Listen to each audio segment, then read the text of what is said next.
Hey there, and welcome to my channel. I'm Crafty Kathy. I'm the owner and creator of Kids Vintage Farmhouse in Chattanooga, Tennessee. And I'm so happy and thankful that you stopped in to craft and spend a little time with me today. As you can tell by my voice, I have laryngitis. I'm going to try to edit this video anyways and get through it. It's just seasonal. It happens just about every spring since after I hit 40. I don't know. We're still crafting my stash. I came up with some gorgeous planners because you guys were really liking those planner videos. So I came up with another one.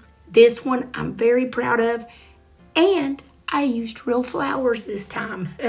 So anyways, enough of all that blabbing and squeaking. Let's get into today's video. We're going to start our first planner off with this window. I got this at the thrift store probably about 3 years ago. And as you can tell, I've already tried to do a project with it. It looks like I did a little bit of decoupaging on it. I only paid $1.99 when I bought this. And it measures 16 long by 14. I'm also going to be using 2 of these little crates from Dollar Tree. And these are the older style. The newer style are a little bit smaller, but if you want to recreate this project, any of their little crates will do just fine. What I'm going to do is take some of my Type Bond Quick and Thick, which is a great wood glue. I'm going to flip one up on its side, and I'm going to put a really good amount on there. And then I'm just going to clamp these together, and that way they're going to bond. I love to use those Dollar Tree clamps on stuff like that because it's going to hold it together so it can get that good bond.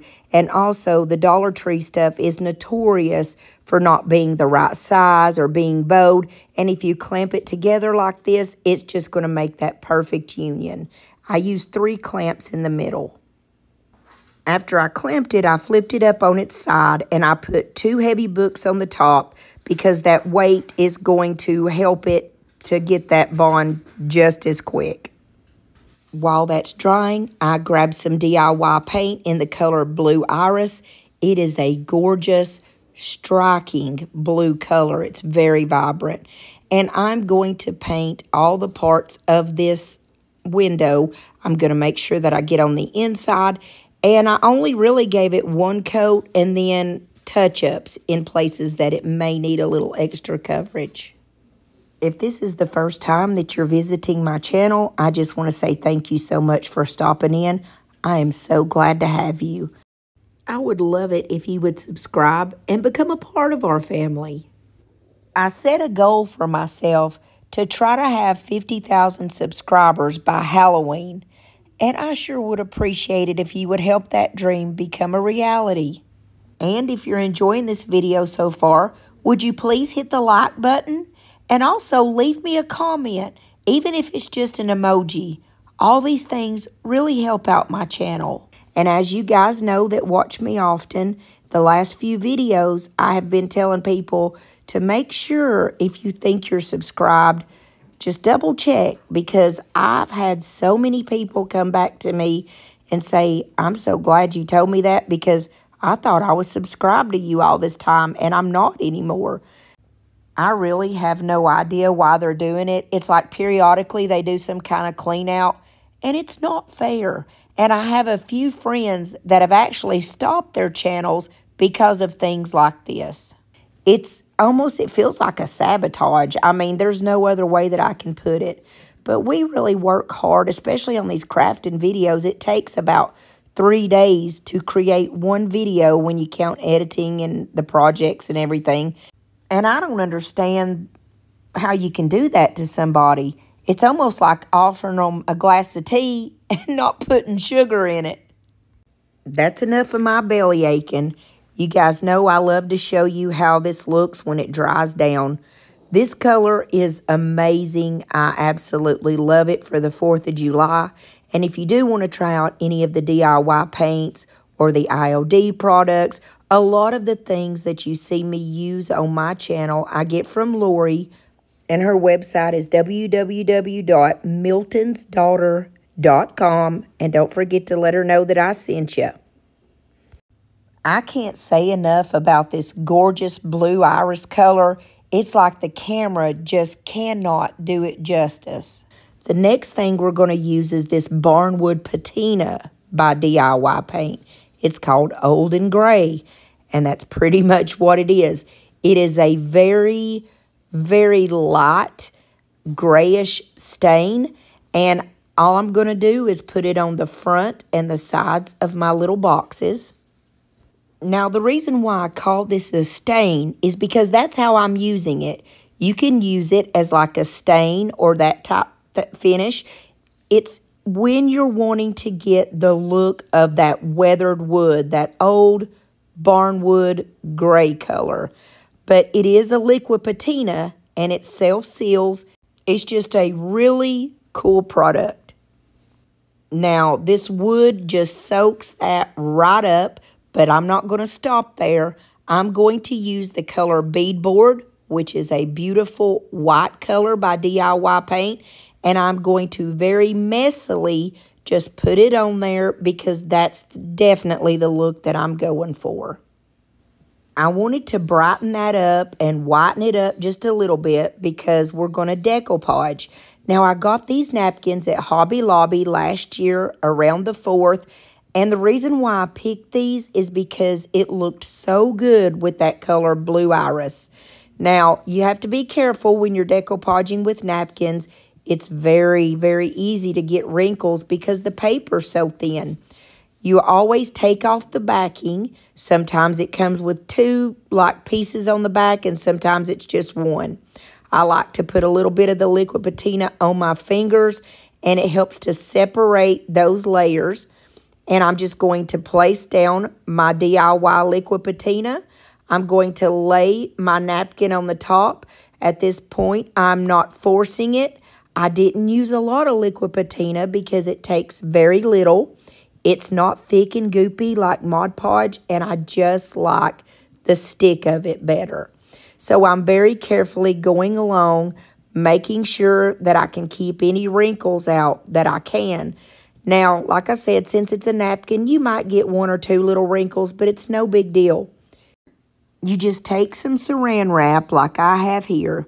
And the way I can explain this is my fingers is almost like an iron because the heat from my fingers just flows over that and it's pressing out those wrinkles. And then I'm going to go over it after I get everything down. There's no wrinkles. I'm going to go over it again with the liquid patina.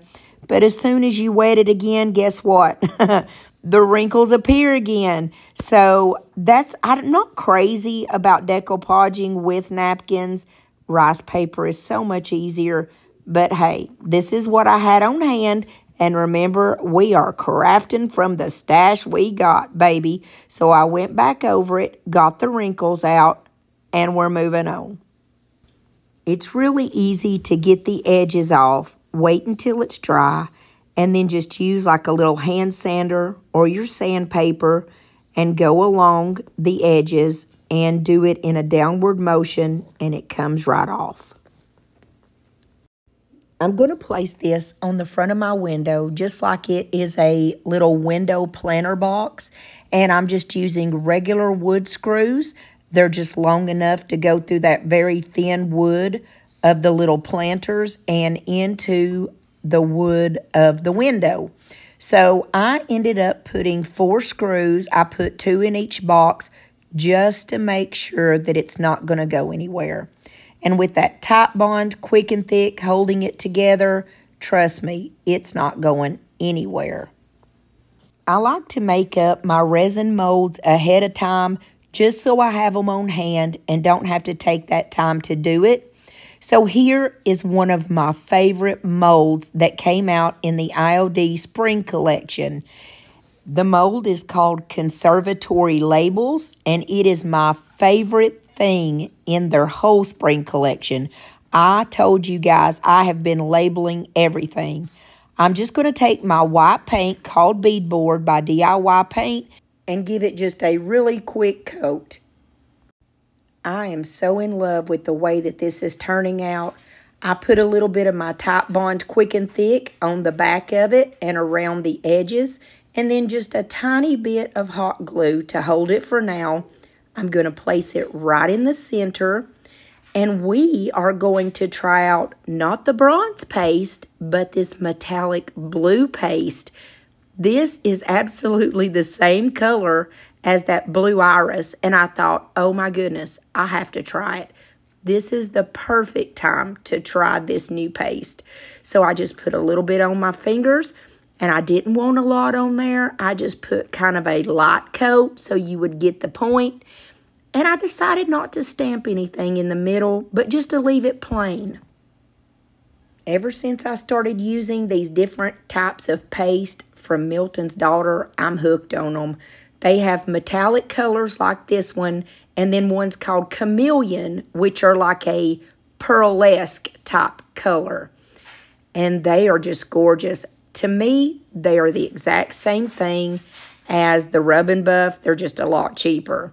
And I love to use these little hangers on the back that you just like nail in. You see my makeshift hammer. Yeah. So we're going to grab some Type Bond Quick and Thick because, baby, I wasn't done yet. I'm going to take one of these little $1 birds that comes from the Dollar Tree. It's already the perfect color. Hello. And I'm going to put just a little bit of my Quick and Thick on his bottom. And I'm going to place him like he's sitting up in that window because I just felt like it needed that, and it really gave it the touch that it needs. I do plan to put real succulents in this planter and put it outside around my pool area, but I need to drill a couple of little pilot holes in it first for drainage because you definitely want it to be able to drain. Let me know what you think about this one.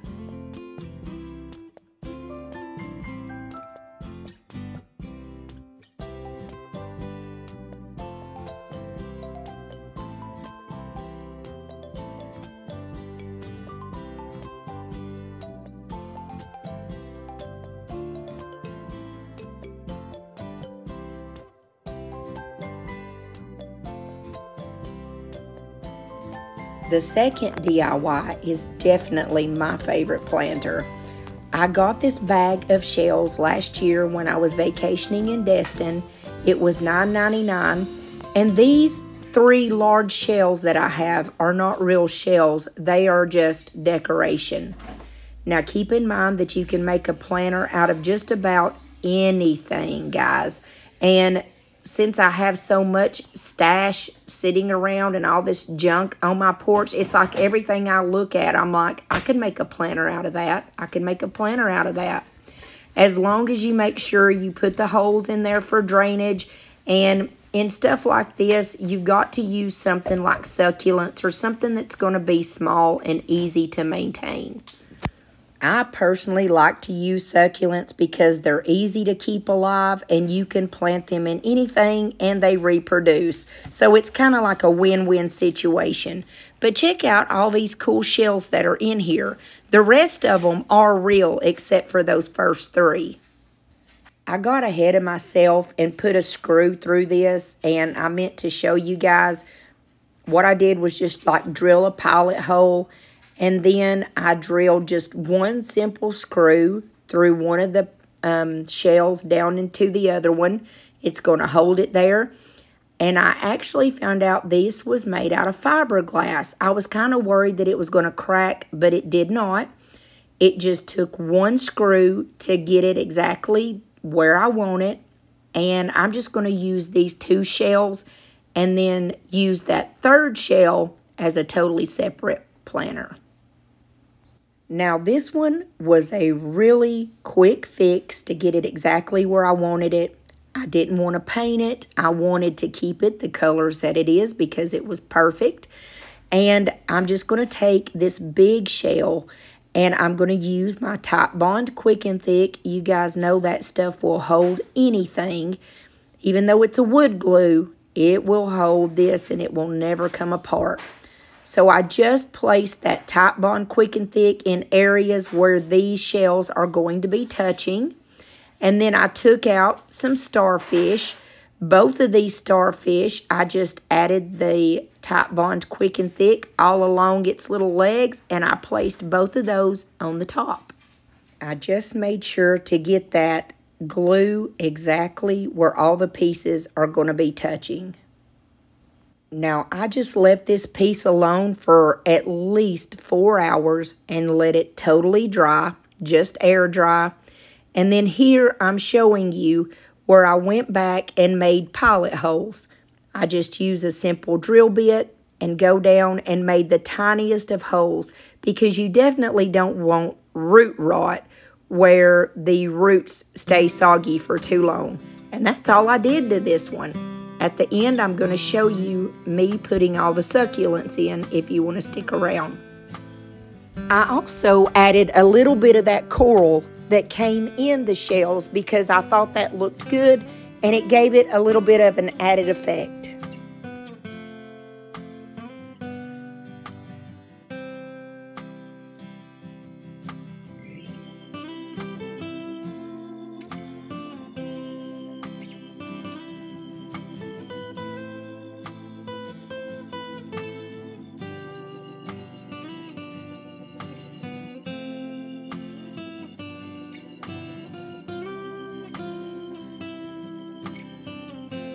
We're moving into our third planter, and this one, I love the way it comes out, guys.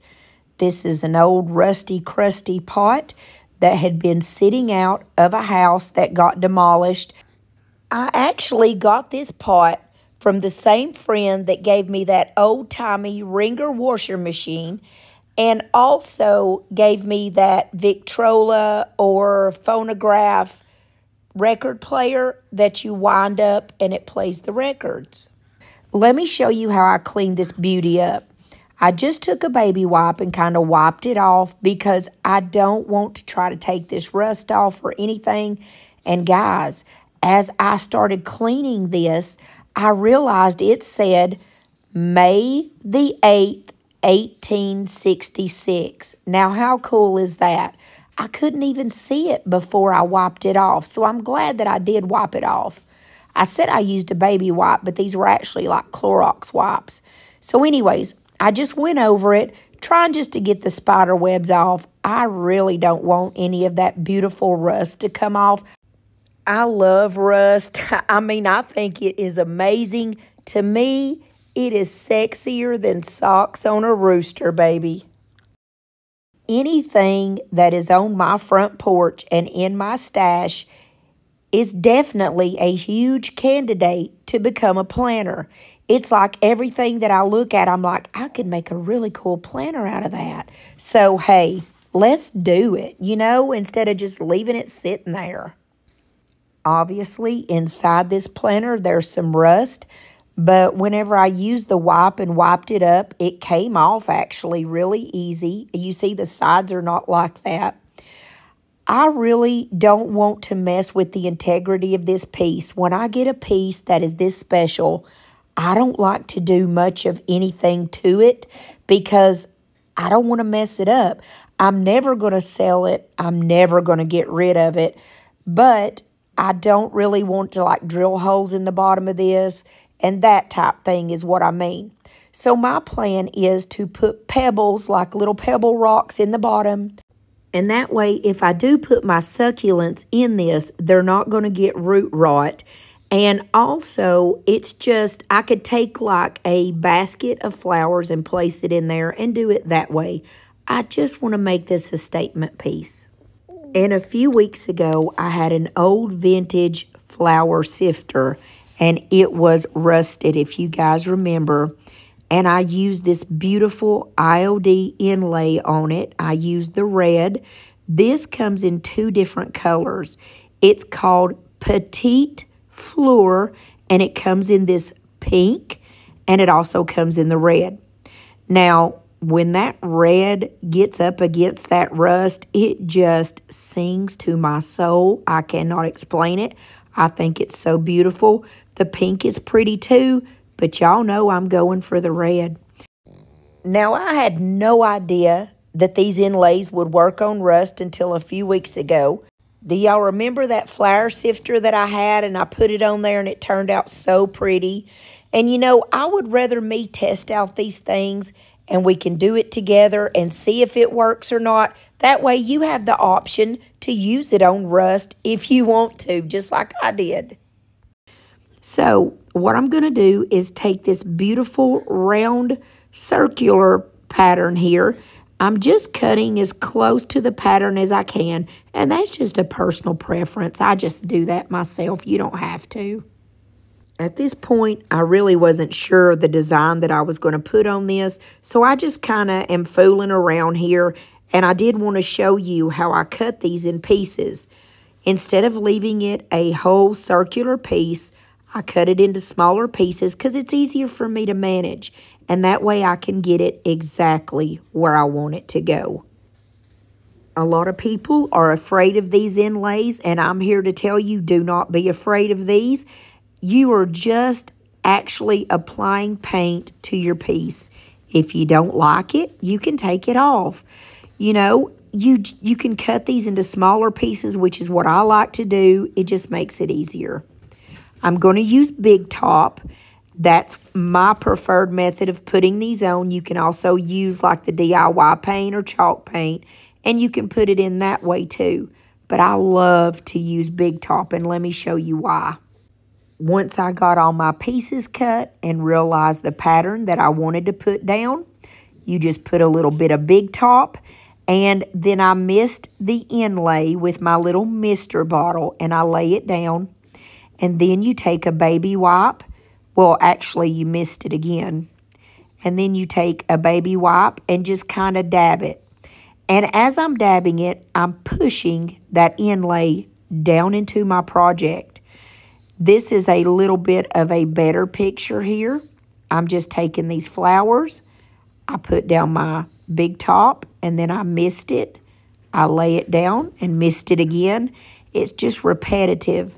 And it's very easy, and you would not believe how easy these are to apply. And like I said, if you get a pattern that you really don't like, you can cover it right back up. It's no big deal. And I do that here in a minute so I can actually show you.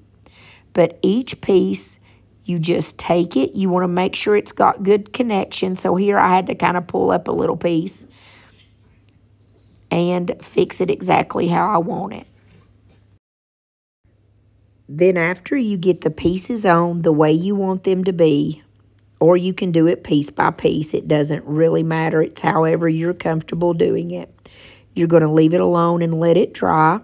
Now, I always use my heat gun on low. I like to use the heat gun to hurry it up. I'm very impatient. And once you get it, they say where it's about 90% dry. But to be honest with you, there's a lot of times where I let mine totally dry. They say you're not supposed to do that, but it still works. So, I mean, I'm not trying to show y'all the wrong way, but I'm just saying there's never like going too far where you've messed something up. You can always fix it. But to get these off, look, all you do when it's dry, you mist it again and then dab it. And oh my dear, look at the way that red looks on that rust. It just, oh man, y'all. So here I'm going to take up my second piece.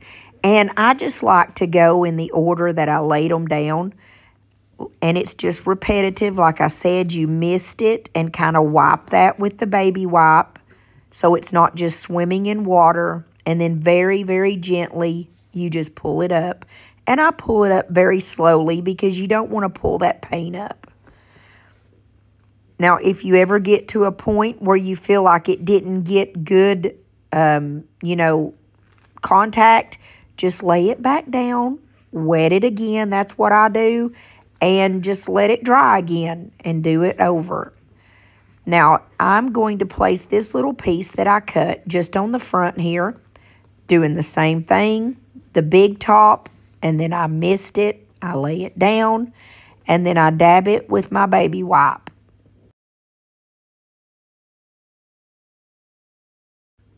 Now I'm going to do that exact same thing down here on the bottom and put that other piece down.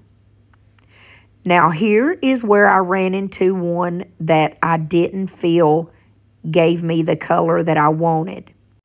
Now usually with these inlays, you can get 3 uses out of each one. Of course they get lighter every time. And I know that for a fact when you're using chalk paint that you can get about 3 uses. And then someone had said, I don't know if it's true or not, we need to test it out, but someone said that if you use Big Top, you can only get 1 use out of each of your inlays. But here's where I went wrong. It just didn't give me the color I wanted. You see, I went through the whole spiel, I let it dry, and then I started pulling it up, and I was like, it's not really bright enough for me. It's not vibrant enough. So let me show you what I did. I didn't fret. I just laid it right back down in that same position that it was in, and it's very easy to do that. You see, I wet it again, and then I patted it with a baby wipe again, and I dried it. And I thought if it doesn't come out this time the color that I want, I'm taking it off. And this is in sped up motion, and you see when I took it off, it just wasn't bright enough for me. I like that bright, vibrant look like this second one's giving me. Now, I love that up against that rust. Like I said, it just sings to my soul. So all things can be fixed when you're crafting. It's not a big deal. Just don't flip out. Let me show you what I did. I grabbed my baby wipe and I wiped it right back off because it's paint and it's no big deal. We're just going to redo it. I took another piece that I've never used before that I had just cut. I did the whole process over again. The Big Top, misting it, laying it down, using the baby wipe, and then letting it dry. I actually, used my dryer. I do that every single time. And then once it got all the way dry, I misted it again. Or, well, it was 90% dry. I misted it again, did the baby wipe, and the suspense is building. I wish I had a drum roll. Check it out, baby. Oh, my goodness. So, in my mind, I think that I had used that other one before with Big Top, and you may not be able to use it twice with the Big Top. I still am not sure. So, on the next video, I will try it again with a different project that's not rust, something that will be easier to tell the difference. I just wish I knew the answer, but sometimes we got to check it out, see for ourselves. But I would rather me do it instead of you guys doing it and feeling like you're wasting your product. I took this piece outside, and this is what I like to use whenever I'm sealing all of my paint inlays. You can use that Big Top. You just have to be very light with it. But I love that Rust-Oleum 2 times in the matte clear. It's a spray, and I also need to tell you that I will be having this under something. It'll be like probably under my umbrella or something, I did want to show y'all this that I got at Walmart. It's called a Sun Sparkler Cherry Tart Stone Crop. It's by Better Homes and Gardens, $4.98. It's a type of succulent. And oh my Lanta, look how gorgeous this is. This is just prettier than a big old sweaty glass of sweet tea on a hot summer day, baby.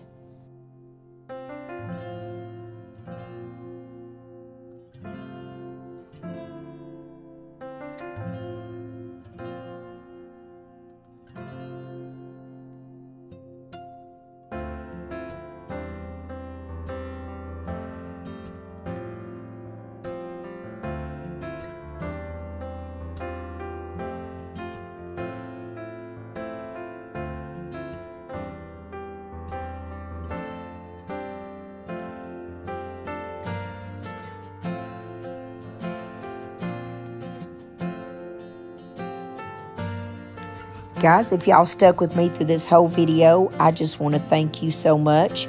And here in just a moment, I am going to show you how I did my succulents. If you choose to stick around, that would be great, but if you gotta go, I totally understand. Just don't forget to leave me a comment. Let me know which one of these was your favorite. And also, if you would, give me a big thumbs up, because those things really help out my channel. And of course, subscribing. Don't forget that my videos are every Monday and Thursday at 7:30 Eastern Standard Time, because we are on summertime. And I apologize again for my voice. I'm just so thankful that you guys stuck with me. It sounds like I'm some kind of horn, like one of those little horns that they put on the bicycles and squeak. But guys, I don't know what the deal is. This has happened to me ever since I hit my 40s, just about every spring. All right, now let's check out how I did my succulents. I wish I would have known that Tractor Supply had the succulents, but I didn't, and I needed to be quick, so I ran to the Walmart. I did grab these 2 succulents for just $2 that look like they were on their last leg, but they are so hardy. A lot of times, if you just give them water, they're good. This one I found at Tractor Supply that has the long piece with it. And the others, I got them all at Walmart for $3.97. And this is a pot that I had. And I had this, there's a couple of succulents in it over the winter. Well, the pot got cracked. So this is the greatest time for me to show anybody that cares, if you care, you know, how to do the succulents. You got your root down at the bottom, and you really don't need much root. All the pieces that are underneath the green leaf are just like dead. And you can tell what's dead and what's alive. And you just go and take them off very, very carefully. You wouldn't believe that these succulents only need just a small piece of stem. They don't need much. And you can just literally either clip it off with your fingernail or whatever you've got available, you know. So I went around, I made sure that all the dead parts were out, and for now I'm just going to set them apart so that I can use these. This is another of the succulents that was in with that one. This one, as you see, has all these roots coming off of it. Each one of those is a baby. We want to keep those. So I'm going around and just very, very carefully trying not to take those pieces off there, but they came off. It's okay. They'll still grow. So I took each of those little babies that were coming off on the stems there, took each of them off, and I'm just going around and taking all that dead brown leaf off the top. So once I get that one cleaned off to the best of my ability, I left a lot of the roots on this one, but you see the roots just kind of grow out. They go all over the place. I'm just going to set it to the side. And this is one of the tiny babies that fell off of it. But see, it's still really nice. It looks good. I just used my fingernail and cut it. You don't really need that much. I mean, it's literally like 1 inch to 1/2 inch is all I need. Each one of those is going to sprout and make a baby. And here's another thing. I'm going to put these succulents in my seashell planter here. And if you just put a couple, they reproduce. And I guarantee you within about 4 months, this seashell planter is going to be full of them. And when it gets full, you can start taking a couple of them out and replanting them, because they just keep reproducing and you don't want to overcrowd. So I've cut off all the little pieces and fixed them up. I've got at least 15 little succulents, and we're going to add them into our planter. I've got some potting soil and I've got a spoon. I thought that the spoon might help me to get the dirt in there, because a shovel's going to be too big, even like a little small shovel. Now, this potting soil, I just grabbed it at the Dollar General.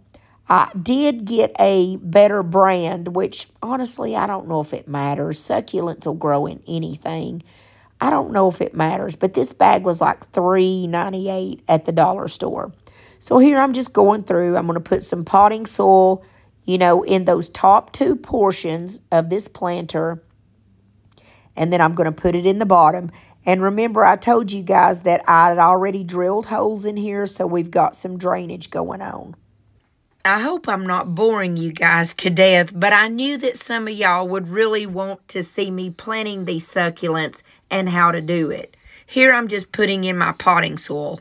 And I'm using that spoon too and my fingers to kind of put it in there and almost push it back, but you don't want to make it too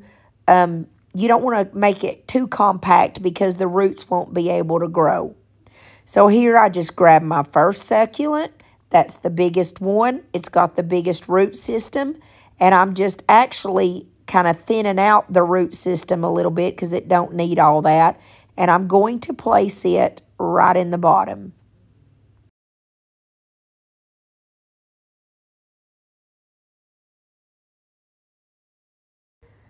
All I did was just kind of dig out a very small place with my fingers, stick the succulent right down in there, and then just kind of pack the potting soil around it. But like I said, not too tightly. Up here, I'm just taking these little small succulents, the little babies, and all I'm doing is sticking them right in the soil and making sure that the potting soil is kind of like all around it, surrounding it. Now, I am no master gardener by any means. This is actually the second time in my life that I have ever transplanted the hens and chicks and kind of fooled with them, because I've had them in a pot that I actually did on my channel, and it was probably well over a year ago, and they're still in that pot. They are perfect. During the winter, they kind of go dormant almost, and they get those brown leafy stuff on them, and then they start reproducing and coming alive in the spring. You can see this piece has so many different little hens and chicks in it, so I'm just going to pluck one off, and you don't have to be terribly careful. You just take it off, and you see the back. You can see that little bit of stem, and I'm just going to place that in there.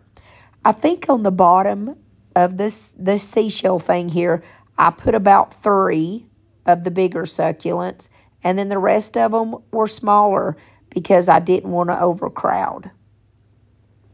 And that's literally all you have to do. Now, instead of drenching this with water, I'm going to use my spray mister. I just got this one last week off of Amazon, and it is in my Amazon store if you want one. They're only $6. And guys, I really hate to go, but I'll be seeing you soon, Lord willing, and the creek don't rise. Did you know that you can click on my face right here and become a part of our channel and subscribe? You sure can. Also, you can click on this video. It's very similar to the one that you just watched. And when you're finished with this one, it'll automatically take you there. I love you guys and appreciate you. God bless you and your families.